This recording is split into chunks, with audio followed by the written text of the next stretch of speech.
Oi, pessoal! O tema da aula de hoje é modelos de ensino das concepções docentes às práticas pedagógicas. O objetivo é compreender aí as grandes tendências do ensino na sua relação com a função docente.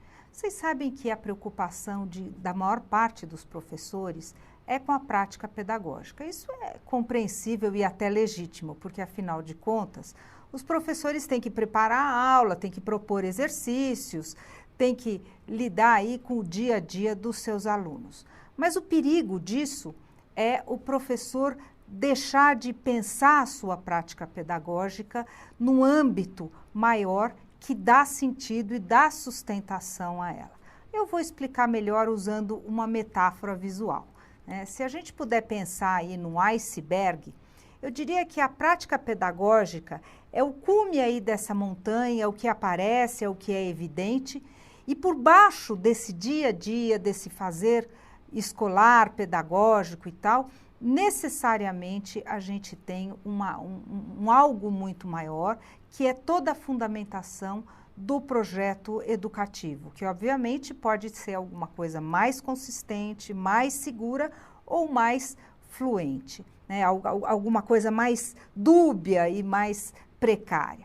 O que eu estou querendo chamar a atenção de vocês é para o perigo que existe destes professores que ficam aí no alto deste morrinho só pensando na prática e assim, tomados pelo ativismo da prática pedagógica sem compreender as razões ou sem ter critérios para tomar decisões. O que eu digo é que a prática pedagógica aí, a preocupação só com a prática pedagógica pode ser um lobo vestido em pele de cordeiro. Eu estou querendo chamar a atenção para a grande cilada de uma prática que se esgota na prática. Quer dizer, quando o professor perde de referência a fundamentação do que ele faz, muitos problemas podem acontecer. Como, por exemplo, a ideia de que os fins justificam os meios. Desde que o menino aprenda a tabuada, qualquer jeito é válido. A gente sabe que não é bem assim, porque a gente pode aprender a tabuada e aprender ao mesmo tempo a odiar a matemática, o que não deveria acontecer. Ou então, em segundo lugar, a insegurança do professor, o professor que fica sem critérios para pautar aí o seu dia a dia. Em terceiro lugar, o desequilíbrio do projeto educativo, ora dando uma ênfase para o espírito crítico, para a criatividade, ora propondo aos alunos práticas de submissão e silenciamento. Outro problema que pode acontecer é a falta de diretrizes e de critérios para organizar esse fazer pedagógico. O professor acaba ficando meio perdido porque ele não sabe exatamente no que se pautar. Da mesma forma, as dificuldades para planejar e avaliar o ensino. E, finalmente, a trajetória incerta dos alunos e os resultados inexplicáveis.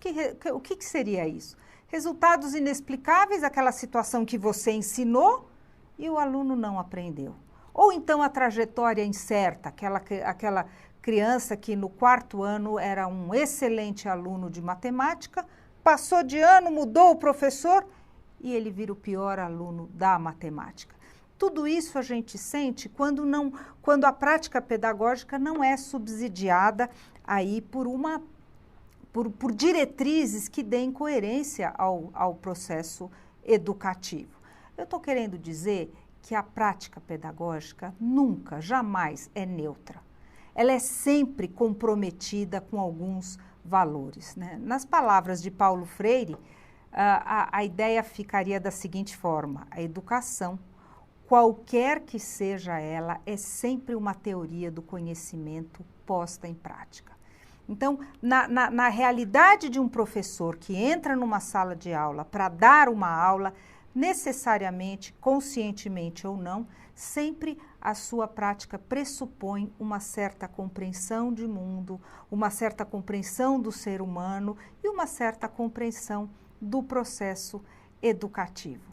É isso que eu vou tentar mostrar para vocês na aula de hoje, sem perder de vista aquela imagem do iceberg. Eu vou tentar tecer um pouco esse iceberg, mostrando o quanto que a prática pedagógica é tributária, é devedora de posturas que vão mais a fundo e que ultrapassam os próprios limites da pedagogia. Vamos lá. Eu diria para vocês que existem duas grandes formas de compreender o mundo. E isso aparece não só na educação, mas também na psicologia, na literatura, na antropologia, na filosofia, enfim, quer dizer, nos mais diversos campos do conhecimento, existem basicamente duas formas de compreender o mundo. O fixismo, que é aquele modo de compreender o mundo daquelas pessoas que acham que o mundo gira, gira, mas tudo é sempre igual. Então, essas pessoas veem, por exemplo, um pai brigando com um filho e eles dizem, a velha briga de conflito das gerações. Como se as brigas fossem as mesmas, como se os motivos e as relações fossem sempre iguais.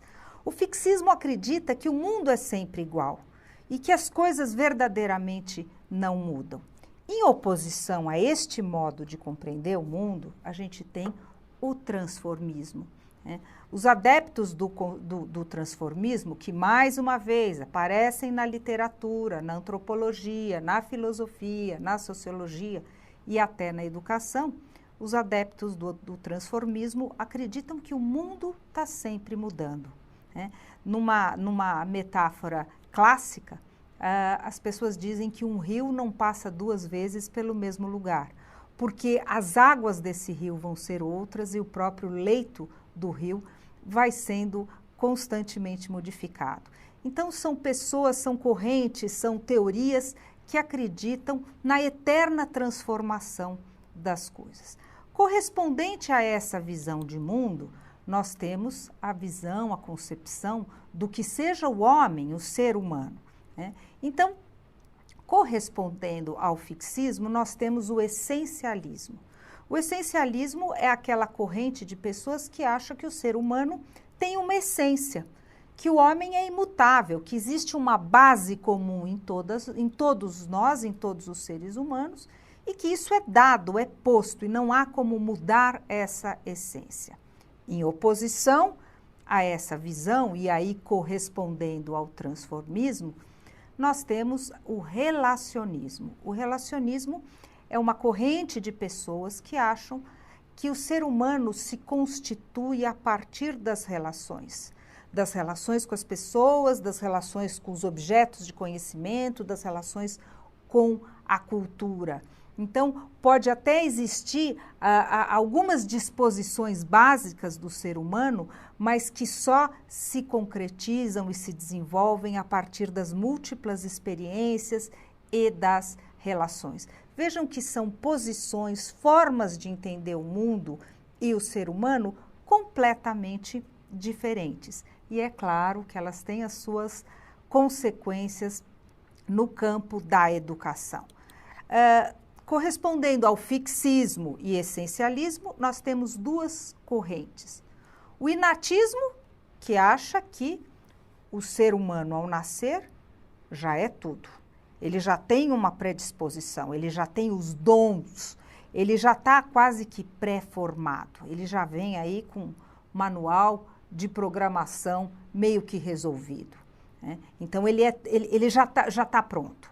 O empirismo, ao contrário, diz que o ser humano não é nada. O ser humano é como um papel em branco que tem que receber tudo de fora para poder se constituir.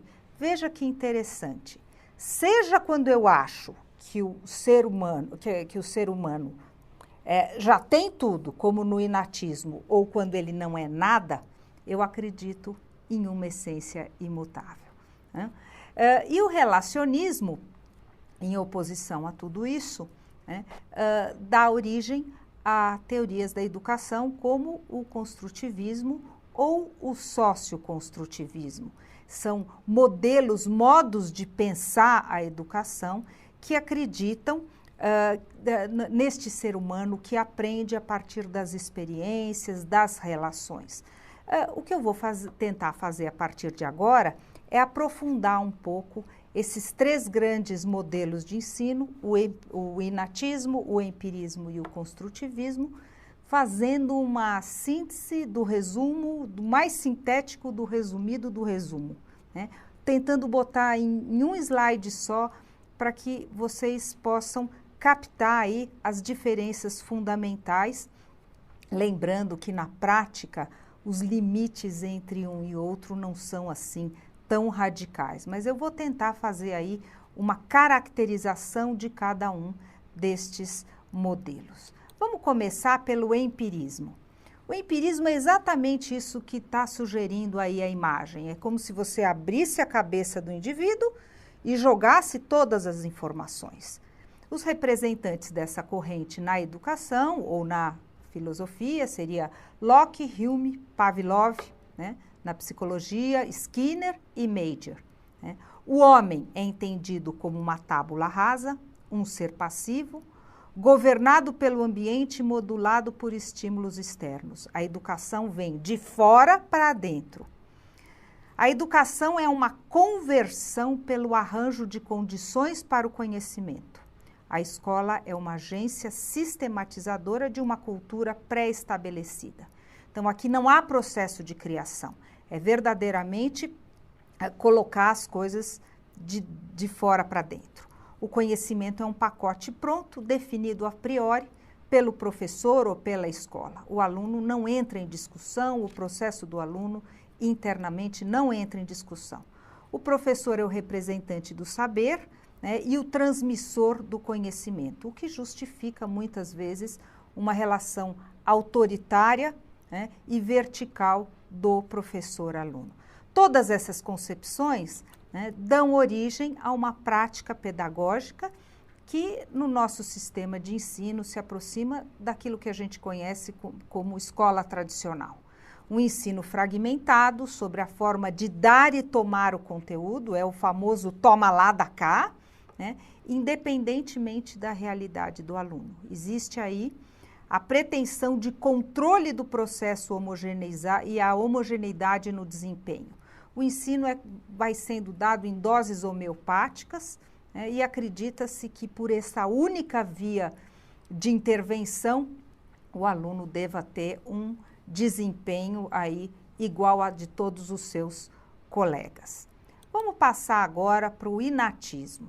Os representantes do inatismo são Sócrates, lá na Grécia Antiga, Rousseau, Rogers, Neale. Vocês devem conhecer, já devem ter ouvido falar de Summerhill, né? A escola que foi criada por Alexander Neale. Neste modelo, o homem é como uma semente que já traz em si todo o potencial de ser. É como se o homem já fosse pré-programado. Então, o pianista já nasce com o dom para a música, né? O advogado já nasce com o dom da palavra, e assim o homem já está meio que pré-definido. A educação é uma revelação paralela ao desenvolvimento. Na medida em que o sujeito vai se desenvolvendo, ele vai se revelando, ele vai se mostrando o seu potencial, né, de acordo com a sua natureza.